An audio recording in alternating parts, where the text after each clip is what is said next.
মিরাক্কেল ফল বা মিরাক্কেল বেরি, কি আশ্চর্য হচ্ছেন যে এটা আবার কি কথা? মিরাক্কেল শুনেছি, মিরাক্কেল হতে দেখেছি, কিন্তু কোনো গাছের নামও যে মিরাক্কেল হতে পারে বা কোনো ফল যে মিরাক্কেল হতে পারে সেটা আপনারা শুনেন নাই, তাই না? হ্যাঁ, অনেকে হয়তো শুনে থাকবেন না বা কেউ কেউ হয়তো শুনেছেন। যাই হোক, আমার কথা হচ্ছে আমার বাগানে যেখানে দেশি বিদেশি এত গাছ আছে সেখানে একটা মিরাক্কেল গাছ থাকবে না, সেটা কি করে হয়?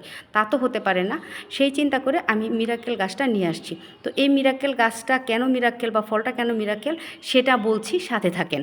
কী মিরাক্কেল হয় এই ফলে, তার আগে আরেকটা মজার ঘটনা আমি শেয়ার করি। এই গাছটা আমি আসলে একটা নার্সারিতে গিয়েছিলাম, তখন দেখলাম ড্রামে একটা গাছ মোটামুটি বড়, খুব বেশি বড় না। তো নার্সারি মামাকে জিজ্ঞেস করলাম, আনকমন গাছ দেখে আমি জিজ্ঞেস করলাম আর কি, যে মামা এটা কিসের গাছ বা কী আছে এটাতে, কী হয়? মামা বললো এটা মিরাক্কেল। তারপর কী মিরাক্কেল সে আমাকে একের পর এক বলতে থাকলো, শুনে তো আমি খুবই এক্সাইটেড, এই গাছটা আমার লাগবে। দেন তারপরে আমি জিজ্ঞেস করলাম, মামা এই গাছটার দাম কত, আমি নিতে চাই। মামা তো বললো 1,20,000 টাকা। আমি এই কথা শুনে তো পুরাই আমি মিরাক্কেল হয়ে গেলাম।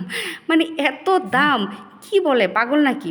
তো আমি তো তখন সাথে সাথে আমার শখটা শেষ হয়ে গেলাম, বললাম না না না, আসলে যাই বললেন না কেন, এত দাম দিয়ে আমি আসলে গাছ নিতে পারবো না। যাই হোক, তখন আর গাছটা আনিনি।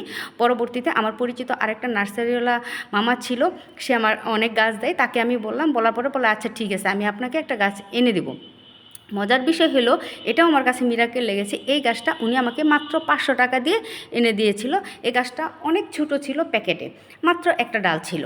তারপরও আলহামদুলিল্লাহ আমি অনেক খুশি। তারপর এনে আমি এটা মাটিতে রোপণ করি আর কি। তো যাই হোক, আস্তে আস্তে এখন আমার এই গাছটা অনেক বড় হয়ে গিয়েছে। তো এখন বলি ফলটা কেন মিরাক্কেল।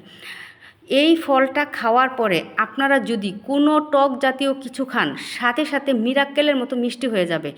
অবাক হচ্ছেন? সত্যি বলছি, আমি নিজে খেয়েছি। আমি তো টক খেতে পারি না, তেঁতুল খেতে পারি না। এই ফলটা খাওয়ার পরে আমি একটু তেঁতুল খুব ভয়ে ভয়ে মুখে দিলাম, দেওয়ার সাথে সাথে তো পুরাই ম্যাজিক, মানে তেঁতুল না, যেন একটা মিষ্টি ফল খাচ্ছি। তারপর তো আমি পুরো তেঁতুলটা খেয়ে ফেললাম। তারপরে এক টুকরা লেবু নিলাম, লেবুটা খেলাম, দেখলাম যে সেটাও তো দেখি মিষ্টি লাগতেছে। কাঁচামরিচ খাচ্ছি, সেটাও মিষ্টি লাগতেছে। ও মা! তারপর পানি খেলাম, সেটাও দেখি মিষ্টি লাগতেছে। মানে পুরাই ম্যাজিক। এইরকম ম্যাজিক সত্যি আমি আমার লাইফে আমি পাই নাই, এই ফলটাতে যে এত পরিমাণ ম্যাজিক আছে। তারপর তো আমি এই গাছের এই ফলের প্রেমে পড়ে গেলাম। তারপর থেকে এই গাছটা আমি যত্ন করতে শুরু করলাম। এই যে এই বছর আবারও ফুল আসছে, 1 মাসের মধ্যেই দেখা যায়, ফুল আসার 1 মাসের মধ্যেই এই গাছে ফলগুলো চলে আসে।